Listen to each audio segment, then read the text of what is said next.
პარლამენტის შენობის წინ დღეს ნაძვის ხე აინთება ახალი წლის მთავარ ატრიბუტს დედაქალაქის მერი გაანათებს.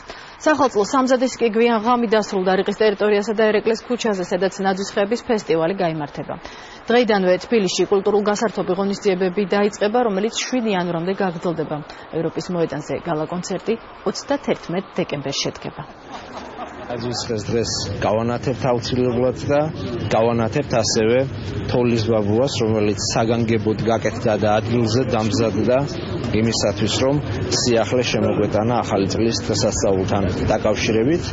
დღეიდან, ანუ 25 რიცხვიდან პრაქტიკულად იწყება უკვე საახალწლო ღონისძიებები, რომელიც 7 იანვრის ჩათვლით გასტანს და ახალგაზრდებს, მოზარდებს, ბავშვებს ძალიან ბევრ საინტერესო რამებს თავაზობთ. დასრულდა რიყის პარკში მოსამზადებელი სამუშაოები. რიყის პარკი მზად არის ყველას მისაღებად, ვისაც სურს საახალწლო განწყობა შეიქმნას. ყველა ჯიხური უკვე მზად არის, თოვლის ბაბუაც ანთებულია. რაც შეეხება პონების ზონას, ყინულის მოედანს და ყველა სხვა დაანონსებულ ღონისძიებას, რომელიც კულტურული თუ სპორტული სანახაობებით იქნება აღჭურვილი ხვალიდან ელის მაყურებელს.